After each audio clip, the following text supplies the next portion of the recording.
Hello guys, we are genetically hardwired to function at our best when it's allowed to work in an open environment with minimum restrictions, wherein the brain and our senses can observe and look out for dangers, analyze and process information about our continuously evolving surroundings, reach to conclusions about the threat perception from other animals or situations or things, and take most suitable action out of three options of freeze, flight, and fight.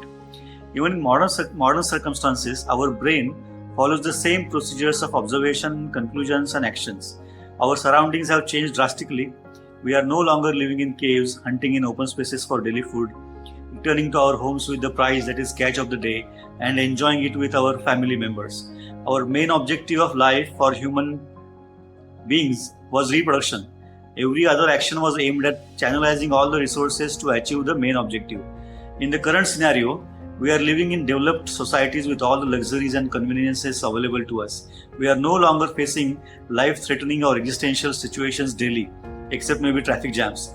We are working in protected environments like offices, towns, cities. We are traveling in safe vehicles. We have access to medicine, food, and water. Even today, our ancient brains are continuously looking for threats and possible exit options to keep us protected at all times.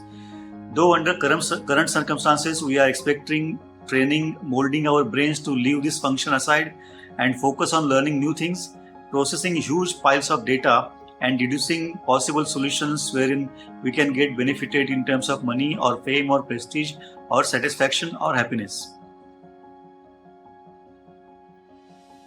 We are expecting our brains not to be in continuous alert mode to initiate flight or fight mode. We want our brains to take a deep breath before going into observation and analysis mode. We want our brains to take another deep breath before assessing the threat perception by considering various possible reasons behind the situations and various permutation combinations of our responses and their consequences. We want our brains to not run away from the threat or fight with the cause of the threat.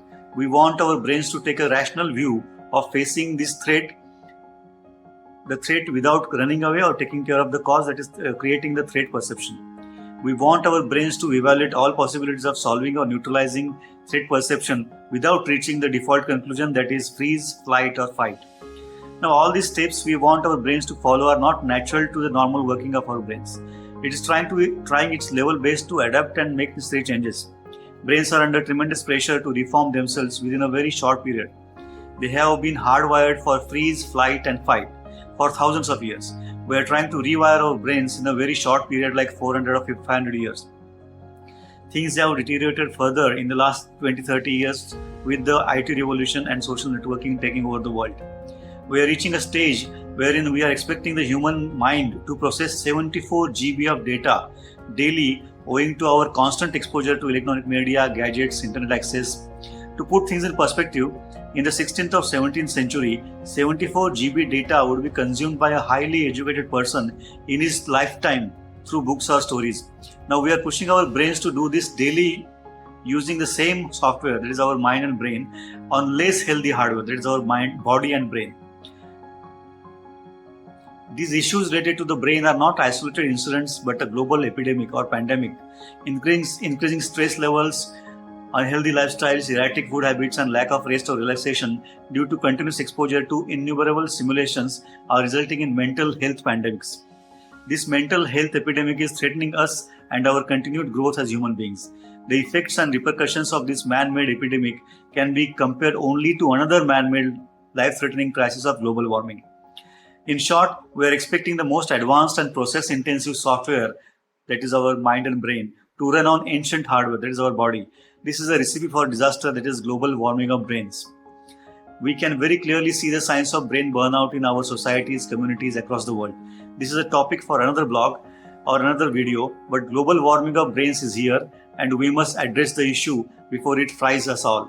Let us not miss the global warming bus. Thank you.